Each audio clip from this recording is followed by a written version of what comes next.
Assalamualaikum warahmatullahi wabarakatuh. Selamat pagi semuanya. Sebelumnya, kami ucapkan terima kasih kepada ibu yang kami hormati dan teman-teman yang kami sayangi, karena telah meluangkan waktunya untuk mendengarkan presentasi kami hari ini walaupun secara daring. Jadi, kami hari ini akan mempresentasikan sebuah materi yang berjudul Teori Pasang Surut Air Laut. Presentasi hari ini dibawakan oleh kelompok 10 dengan anggota Ana Suraya, Muhammad Ilhami, Muhammad Rawyani, Musa Ropah, dan saya sendiri Siti Karmina. Pengertian pasang surut air laut. Pertama, pengertian pasang surut secara umum. Pasang surut adalah fenomena alam yang terjadi pada air laut, di mana permukaan air laut akan mengalami naik turun secara teratur dan berulang-ulang, yang dapat menyebabkan pergerakan partikel massa air dari permukaan sampai ke dasar laut. Dalam prediksi pasang surut dibutuhkan data amplitudo dan beda fase setiap masing-masing komponen pembangkit pasang surut. Kedua, pengertian pasang surut menurut para ahli. Yang pertama, menurut Miharja.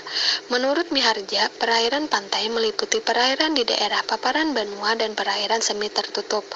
Biasanya, magnitudo bertambah bahkan terkadang dengan faktor yang besar apabila terjadi resonansi antara periode pasang surut dan periode alami perairan darat. Arus pasang surut di daerah paparan benua dapat menjadi lebih besar. Yang kedua, menurut Ongkosongo. Menurut Ongkosongo, pasang surut di daerah pantai merupakan pasang surut yang menjalar dari laut yang terbuka atau lepas, sehingga di daerah ini komponen pasang surutnya seperti elevasi dan arus pasang surut mengalami perubahan jika dibandingkan dengan perairan dalam. Penyebab pasang surut air laut. Penyebab pasang surut air laut adalah gaya tarik benda-benda di langit, terutama matahari dan bulan terhadap air laut di bumi. Meskipun massa bulan lebih kecil daripada massa matahari, tetapi gayanya lebih besar daripada matahari. Hal ini dikarenakan bulan itu lebih dekat ke bumi daripada matahari. Hal ini memengaruhi gaya tarik bulan terhadap massa air laut di bumi. Nah, habis itu dari para ahli menyampaikan penyebab pasang surut itu ada berbagai macam. Menurut Setiadi, pasang surut itu perubahan gerak relatif dari materi suatu planet, bintang dan benda angkasa lainnya yang diakibatkan oleh gravitasi benda-benda di luar materi itu berada. Sedangkan menurut Triatmojo, gaya tarik bulan yang memengaruhi pasang surut 2 kali lebih besar daripada gaya tarik matahari. Kan tadi sudah saya jelaskan bahwa karena bulan itu lebih dekat daripada matahari ke bumi, hal itu menyebabkan gaya tariknya lebih besar. Nah, si Triatmojo ini menyebutkan bahwa gayanya itu 2 kali lebih besar. Gaya pembangkit pasang surut air laut.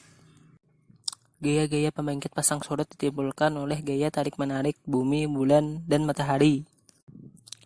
Gaya tarik-menarik antara bumi dan bulan tersebut menyebabkan sistem bumi bulan menjadi satu sistem kesatuan yang beredar bersama-sama sekeliling sumbu perputaran bersama. Pembentukan pasang surut air laut sangat dipengaruhi oleh gerakan utama matahari dan bulan. Ongkosongo 1989 yaitu 1. Revolusi bulan terhadap bumi, di mana orbitnya berbentuk elips dan memakan waktu untuk menyelesaikan revolusi itu selama 29 hari, 12 jam, 44 menit, 3 detik. 2. Revolusi bumi terhadap matahari, dengan orbitnya berbentuk elips. Waktu yang diperlukan untuk menyelesaikan revolusi itu selama 365 hari, 6 jam, 9 menit, 10 detik. 3. Perputaran bumi terhadap sumbunya sendiri. Waktu yang diperlukannya untuk gerakan ini selama 23 jam, 56 menit, 4 detik.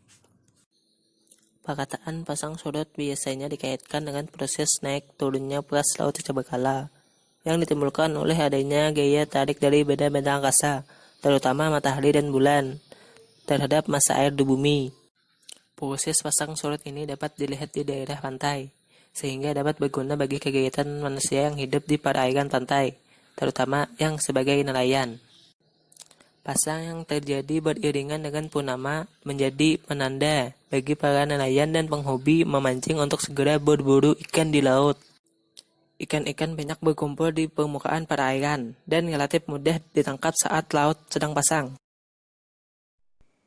Teori pasang surut air laut. Berikut ini terdapat beberapa teori pasang surut air laut terdiri atas 1. Teori keseimbangan.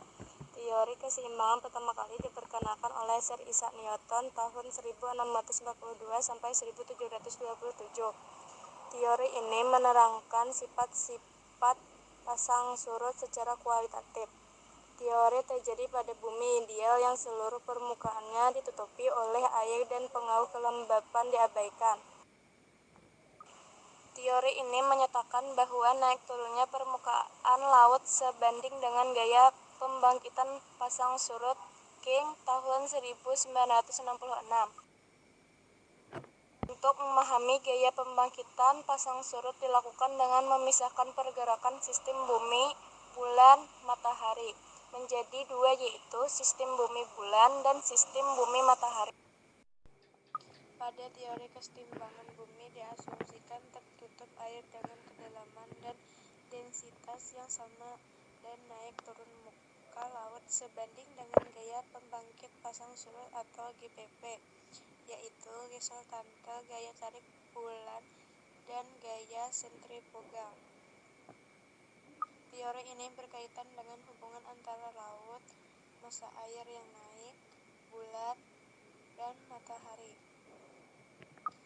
Gaya pembangkit pasang surut ini akan menimbulkan air tinggi pada dua lokasi dan air rendah pada dua lokasi.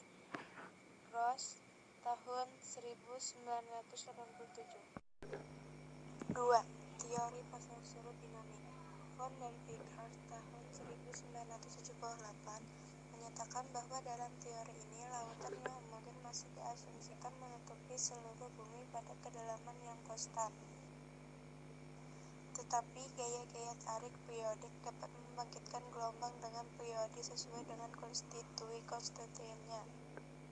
Gelombang pasang surut yang terbentuk dipengaruhi oleh GPP, kedalaman dan luas perairan, pengaruh rotasi bumi, dan pengaruh gesekan dasar. Teori ini pertama kali dikembangkan oleh Laplace tahun 1796 sampai 1825. Teori ini melengkapi teori keseimbangan sehingga sifat-sifat pasang surut dapat diketahui secara kuantitatif. Menurut teori dinamis, gaya pembangkit pasang surut menghasilkan gelombang pasang surut yang periodenya sebanding dengan gaya pembangkit pasang surut. Karena terbentuknya gelombang, maka terdapat faktor lain yang perlu diperhitungkan selain GPP.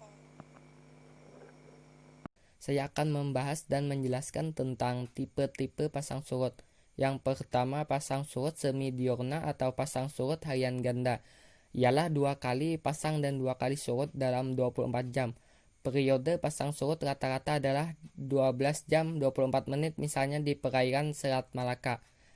Yang kedua, pasang surut diurna atau pasang surut harian tunggal. Ialah 1 kali pasang dan 1 kali surut dalam 24 jam. Periode pasang surut adalah 24 jam 50 menit misalnya di sekitar Selat Karimata.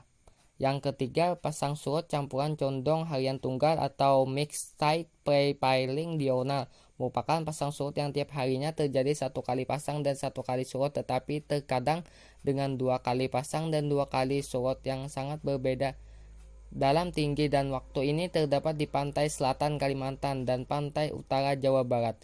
Yang keempat, pasang surut campuran condong harian ganda atau mixed tide pre-piling semidiurnal merupakan pasang surut yang terjadi 2 kali pasang dan 2 kali surut dalam sehari, tetapi terkadang terjadi 1 kali pasang dan 1 kali surut dengan memiliki tinggi dan waktu yang berbeda. Ini terdapat di pantai selatan Jawa dan Indonesia bagian timur. Kemudian ada jenis pasang surut air laut. Pasang surut air laut ini dibagi menjadi 2, yaitu yang pertama pasang laut purnama, yang kedua pasang laut perbani. Oke, saya jelaskan dulu yang pertama. Pasang laut purnama yaitu ketika bumi, bulan, dan matahari berada satu garis lurus. Nah, pada saat itu akan dihasilkan pasang naik yang sangat tinggi dan pasang surut yang rendah. Pasang laut purnama ini terjadi saat bulan baru dan bulan purnama. Jadi ketika awal bulan dan akhir bulan. Seperti yang kedua yaitu pasang perbani. Pasang laut perbani ini ketika bumi, bulan, dan matahari membentuk sudut tegak lurus. Pada saat itu akan dihasilkan pasang naik yang rendah dan pasang surut yang tinggi. Jadi kebalikan dari pasang laut yang purnama tadi. Nah, pasang laut perbani ini terjadi pada saat bulan 1/4 dan 3/4. Jadi kemungkinan itu tengah bulan lah, setengah bulan. Mungkin sampai di sini dulu penyampaian materi dari kelompok kami. Terima kasih atas perhatiannya. Jika ada penjelasan yang kurang jelas atau tidak bisa dimengerti, bisa ditanyakan. Salah hilap mohon maaf. Wabillahi taufiq wal hidayah. Wassalamualaikum warahmatullahi wabarakatuh.